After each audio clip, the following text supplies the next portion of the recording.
Kopassus adalah salah satu pasukan khusus terbaik yang dimiliki Indonesia. Sudah banyak prestasi yang dicapai oleh Satuan Elit Angkatan Darat Indonesia ini. Salah satunya adalah keberhasilan dalam membebaskan sandera dari pesawat DC-9 Wolya milik Garuda yang disandra pembajak di Thailand. Ketika itu, Kopassus masih bernama Kopasanda berhasil melumpuhkan pembajak dan membebaskan sandera dalam penyerbuan singkat dan menegangkan. Keberhasilan pasukan khusus Indonesia ini membuat dunia tercengang karena sebelumnya belum pernah ada negara dunia ketiga yang berhasil membebaskan pesawat yang disandera. Bagaimana kisahnya? Kita akan bahas dalam video kali ini. Tapi sebelumnya, pastikan subscribe channel analisis militer ini ya. Kejadian ini menimpa satu unit pesawat penumpang DC-9 Wolya milik Garuda dengan nomor penerbangan 206. Ketika itu, pesawat ini sedang menjalankan penerbangan komersil rutin dari rute Jakarta, Palembang, dan Medan. Rencananya, pesawat ini akan mengangkut penumpang dari Jakarta menuju Medan dengan terlebih dahulu transit di Palembang. Pesawat ini berangkat dari Bandara Kemayoran, Jakarta sekitar pukul 8 pagi, membawa 33 orang penumpang beserta 5 orang kru. Pesawat terbang mulus dan tiba di Palembang untuk transit tidak lama kemudian. Di Palembang, penumpang bertambah 15 orang sehingga jumlah penumpang menjadi 48 orang, ditambah 5 orang kru yang terdiri dari pilot, kopilot, dan 3 orang pramugari.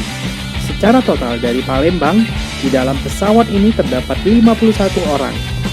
Sebagian besar adalah warga negara Indonesia dan beberapa warga negara asing seperti Amerika, Inggris, Belanda, dan Jepang. Dari Palembang, pesawat DC-9 Wolya milik Garuda ini pun kembali take off dengan mulus, melanjutkan penerbangan ke Bandara Udara Polonia di Medan. Dan tampaknya penerbangan ini mulus dan tidak ada masalah apapun seperti penerbangan komersial pada umumnya. Namun keadaan tenang dan damai sontak berubah seketika ketika pesawat sedang berada di atas udara di sekitar wilayah udara kota Pekanbaru. 2 orang penumpang berdiri dan melakukan aksi yang sangat tidak terduga. Kedua penumpang ini ternyata membawa senjata. Satu orang langsung bergerak ke arah kokpit dan menodongkan senjatanya kepada pilot. Seorang lagi berdiri di lorong pesawat untuk mengancam penumpang lain. Jelas situasi ini sangat menakutkan bagi semua penumpang dan kru yang ada di dalam pesawat tersebut. Dan tidak lama kemudian, ternyata tidak hanya 2 orang.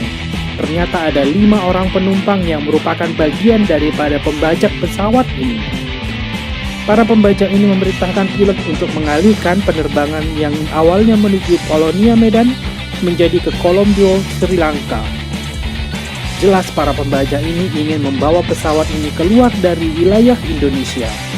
Sang pilot bernama Kapten Pilot Herman Rente pun tak berdaya, namun berhasil memberikan penjelasan bahwa bahan bakar pesawat tersebut tidak memungkinkan untuk terbang jauh ke Colombo, Sri Lanka.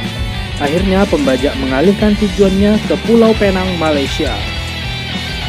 Sang kapten pilot pun terpaksa mengikuti kemauan para pembajak. Dan pada saat itu, informasi pembajakan ini belum diketahui oleh pihak manapun. Beruntungnya, sang pilot berhasil memberikan kode sinyal bahaya kepada pesawat terdekat tanpa sepengetahuan para pembajak. Sinyal bahaya ini diterima oleh pilot Garuda lain yang sedang berada di wilayah udara Pekanbaru dan diteruskan kepada pihak terkait. Berita pembajakan ini akhirnya tersebar dan sampai juga kepada pihak pemerintah Indonesia. Pesawat DC-9 Wolya ini pun terus terbang menuju Pulau Penang, Malaysia dan mendarat di sana.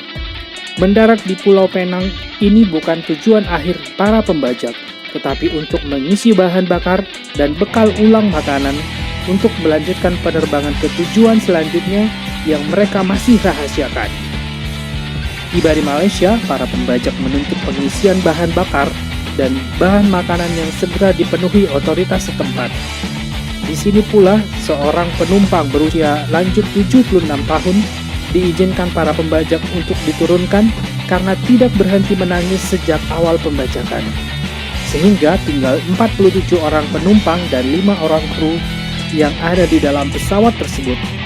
Dan tidak lama berselang, sekitar pukul 16.05 waktu setempat, pesawat ini kembali terbang dan meninggalkan Pulau Penang, Malaysia.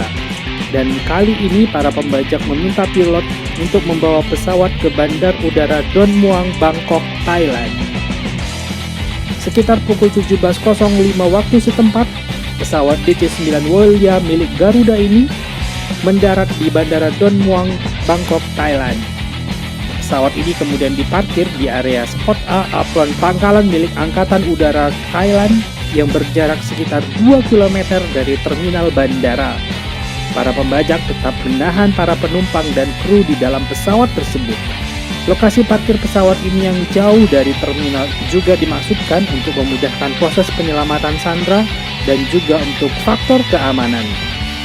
Sementara itu di Jakarta, pemerintah Indonesia sudah membentuk tim untuk menangani proses pembebasan pesawat dan penumpangnya dari pembajak. Tahap awal, Indonesia mengirimkan para pejabat intelijen yang dipimpin oleh Legend TNI Yoga Sugama untuk berkoordinasi dengan pemerintah Thailand sekaligus melakukan negosiasi dengan para pembajak.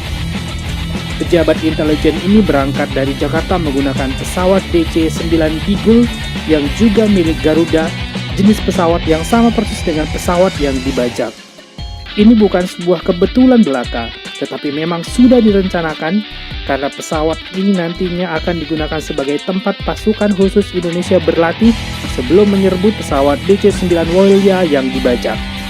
Nah, bersama dengan para pejabat intelijen Indonesia, pesawat DC-9 Beagle juga mengangkut 5 orang pilot dan teknisi Garuda yang nantinya akan bertugas untuk membawa pulang DC-9 Wolia. Pesawat DC-9 Beagle ini pun mendarat di Don Muang, Bangkok, diparkir di hangar khusus milik Angkatan Udara Thailand, tidak jauh dari posisi DC-9 Wolia yang dibajak. Pejabat intelijen Indonesia, pimpinan Legend TNI Yoga Sugama pun membuka kontak dengan para pembajak. Diperoleh bahwa pembajak menuntut pembebasan teman-teman mereka yang ditahan polisi karena menyerang aparat keamanan beberapa hari sebelumnya di Jawa Barat.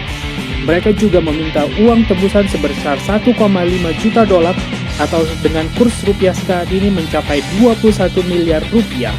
Selain kontak dengan pembajak, intelijen Indonesia juga berdialog dengan pejabat Thailand terkait opsi penyelamatan pesawat sandera ini. Awalnya Thailand bersikeras bahwa pasukan Thailand lah yang akan melakukan penyelamatan. Namun pejabat Indonesia ini ngotot bahwa militer Indonesia yang akan beraksi karena ini adalah pesawat milik Indonesia dan sebagian besar sandera adalah warga negara Indonesia. Setelah berdebat cukup alot dan panjang, pemerintah Thailand setuju bahwa penyelamatan akan diberikan kepada pihak militer Indonesia dibantu pasukan khusus Thailand yang akan bertugas menjaga dari kejauhan. Sementara itu di Jakarta, beberapa jam setelah menerima informasi pembajakan, pemerintah Indonesia sudah membentuk tim pasukan khusus yang beranggotakan 30 orang prajurit terbaik dari Kesatuan Kopasanda, nama Kopassus ketika itu. Pasukan ini dipimpin oleh Letkol Infantri Sintong Panjaitan. Pasukan ini kemudian meminta bantuan dari pihak Garuda untuk menyediakan satu unit pesawat DC-9 untuk digunakan sebagai latihan sebelum diterjunkan ke Thailand. Pihak Garuda menyanggupi dan memberikan satu unit pesawat DC-9 yang ada di hangar perawatan di Bandar Udara Kemayoran, Jakarta. Pesawat ini merupakan pesawat tipe yang sama dengan pesawat yang dibajak di Thailand. Pasukan khusus milik Indonesia ini berlatih untuk mengetahui seluk-beluk pesawat DC-9 serta cara membuka pintu darurat dari luar dengan cepat dan tanpa diketahui. Pasukan khusus andalan Indonesia ini berlatih selama 2 hari di Kemayoran, Jakarta. Dan setelah dirasa semua hal sudah dikuasai, diputuskan pasukan ini akan diberangkatkan ke Thailand. Pasukan khusus beranggotakan 30 orang ini pun diberangkatkan dari Halim Perdana Kusuma pada tanggal 29 Maret 1981 pukul 21.30 malam menggunakan pesawat DC-10 Sumatera milik Garuda. Pesawat ini kemudian mendarat di Bandara Udara Don Muang, Bangkok pada hari Senin tanggal 30 Maret 1981 sekitar pukul 2.20 waktu setempat. Untuk alasan kerahasiaan operasi, pesawat ini diparkir di apron khusus Angkatan Udara Thailand berdekatan dengan pesawat DC-9 Beagle milik Garuda yang sudah ada di sana sebelumnya. Setibanya di Bandara Udara Don Muang, Bangkok, pasukan khusus Indonesia ini kembali melakukan latihan Latihan kali ini perlu dilakukan karena ternyata pada malam sebelumnya, 2 orang sandera berkewarganegaraan Inggris dan Amerika berhasil membuka pintu darurat dan berusaha melarikan diri ketika para pembajak sedang tertidur. Sandera berkebangsaan Inggris berhasil kabur dan selamat, sedangkan sandera berkebangsaan Amerika tertembak ketika sudah berada di landasan dan berusaha untuk kabur. Pintu darurat yang sudah terbuka ini membuat skenario penyelamatan harus dirubah dan dilatih ulang. Beruntungnya pesawat DC-9 Beagle yang telah tiba sebelumnya bisa digunakan sebagai tempat berlatih karena tipe yang sama. Dan latihan kembali dilakukan menyesuaikan kondisi terakhir DC-9 Woyla. Dan diperkirakan proses pembebasan dari sejak pintu darurat dibuka hingga selesai hanya sekitar 3,5 menit saja. Dan sekitar pukul 20.30 malam dilakukan briefing terakhir untuk memutuskan waktu pelaksanaan penyerbuan. Akan dilaksanakan pada pukul 3 pagi Selasa dini hari waktu setempat. Tim penyerbu dibagi dalam beberapa tim dengan tugas berbeda. Ada yang bertugas mendobrak pintu depan sebelah kiri. Ada tim yang bertugas mendobrak pintu darurat di atas sayap sebelah kiri, dan tim lain bertugas mendobrak pintu hidrolik bagian belakang. 2 tim lain bertugas untuk menyelamatkan sandera dan membantu mengawasi dan menyelamatkan tim penyergap. Sementara pasukan khusus Thailand akan membantu tidak jauh dari lokasi dan melakukan perlindungan bagi pasukan khusus Indonesia. Tepat pukul 3 pagi waktu setempat, pasukan khusus Indonesia ini bergerak pelan mendekati pesawat DC-9 Woyla dari arah belakang, dengan tujuan agar gerakan pasukan ini tidak dapat dilihat para pembajak yang ada di dalam pesawat.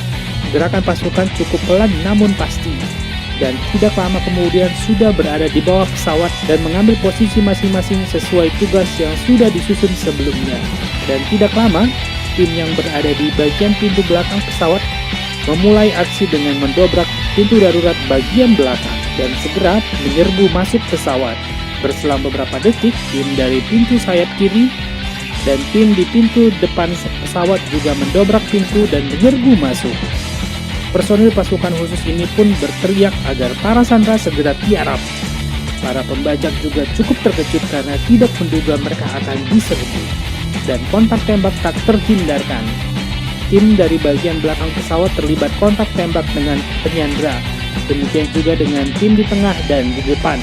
3 penyandera berhasil dilumpuhkan di tempat, dan 1 berhasil dilumpuhkan oleh tim yang berjaga di luar ketika mencoba keluar dari pesawat.